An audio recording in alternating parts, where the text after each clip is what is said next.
Ich bin Nadine und arbeite seit 2020 im Kinderhospiz Sternbrücke als Pflegefachkraft. Die Familien kommen hierher zur Entlastungspflege und natürlich ist es wichtig, auf die Familien einzugehen. Was brauchen die Eltern, was brauchen die Gäste hier bei uns und dann individuell zu handeln. Wir begleiten natürlich von Anfang an bis zum Lebensende. In den immer wiederkehrenden Aufenthalten können die An- und Zugehörigen die Pflege ihres Kindes, die natürlich oftmals sehr zeitintensiv zu Hause ist, in unsere Hände legen, auch durchatmen und Kraft schöpfen. Ich schätze hier sehr an der Arbeit, dass wir besonders mit den Familien sehr eng zusammenarbeiten, dass wir natürlich auch viel von den Familien lernen, uns gegenseitig unterstützen. Denn jede Familie hat verschiedene Bedürfnisse. Und die Krankheitsbilder, die uns natürlich hier begegnen, sind ganz unterschiedlich. Alle haben aber eins gemeinsam: sie sind nicht heilbar.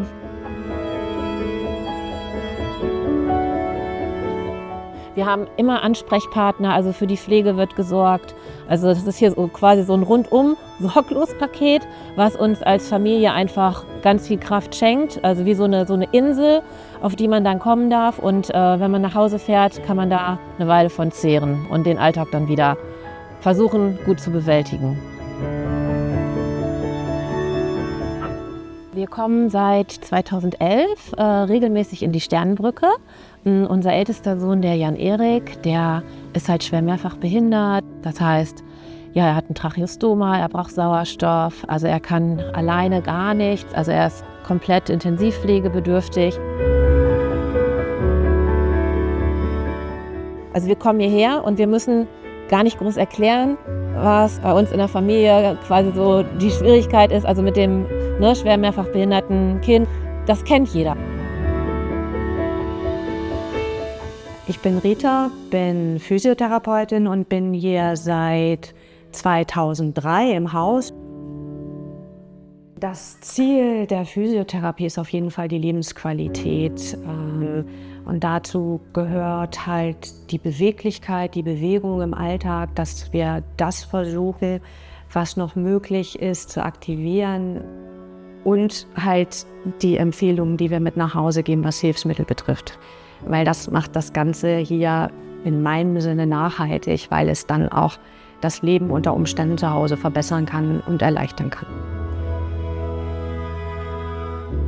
Ich kann hier, ist dieses Wort bedarfsorientiert arbeiten, und dann schätze ich diese interdisziplinäre Arbeit, vor allen Dingen mit der Pflege, weil wir uns gegenseitig so toll unterstützen und auch gegenseitig helfen können. Wir lernen einfach so viel voneinander, im Miteinander und auch im Miteinander von den Eltern, weil die Eltern sind Experten für ihre Kinder.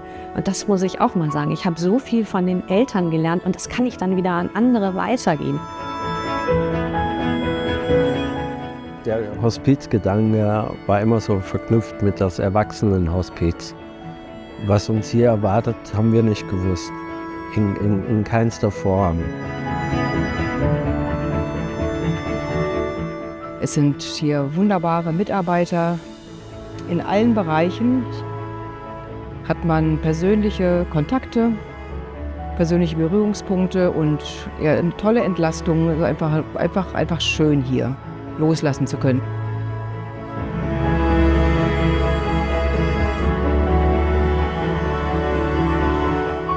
Ich bin Bianca, ich arbeite seit 2015 hier in der Sternbrücke als pädagogische Fachkraft und ich bin Teil des pädagogischen Teams und leite das mittlerweile auch.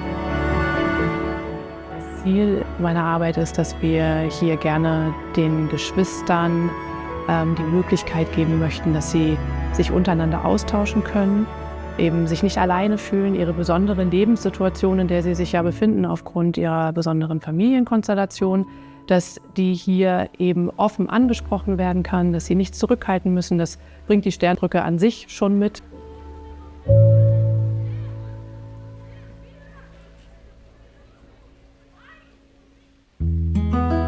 Ich heiße Lisa, ich arbeite seit 2011 im Kinderhospiz Sternbrücke.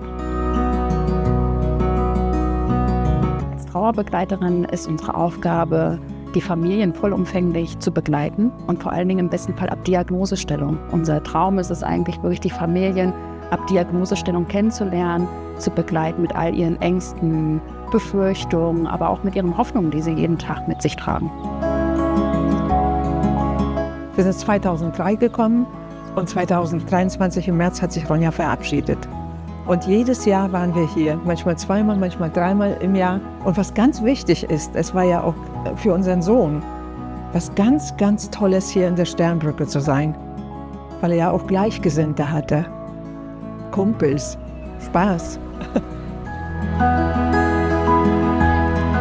Wenn ein Gast hier bei uns im Haus verstorben ist, bleibt die Welt manchmal so ein bisschen hier stehen, habe ich manchmal das Gefühl. Das Haus wird deutlich ruhiger, die Leute rücken ein bisschen mehr zusammen und wir schauen einfach mal drauf, was braucht denn die Familie gerade.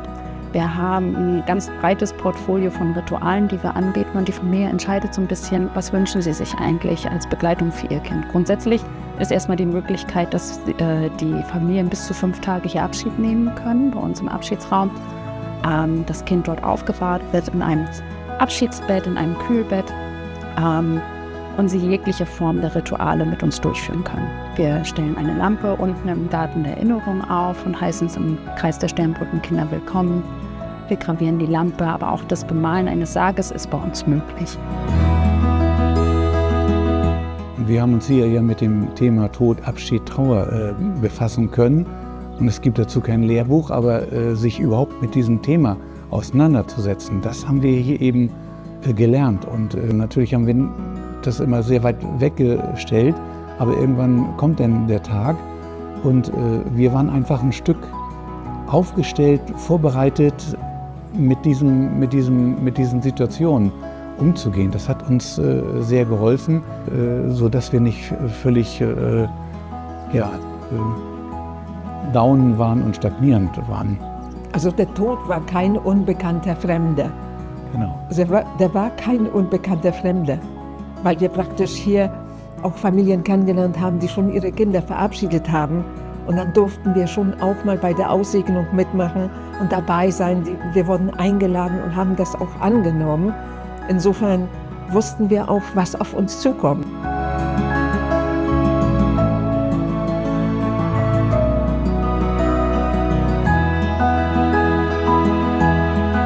Die Sternbrücke ist ein Haus, in dem alles seinen Platz findet. Hier darf alles sein, egal ob die Freude, die Trauer, hier rückt alles zusammen.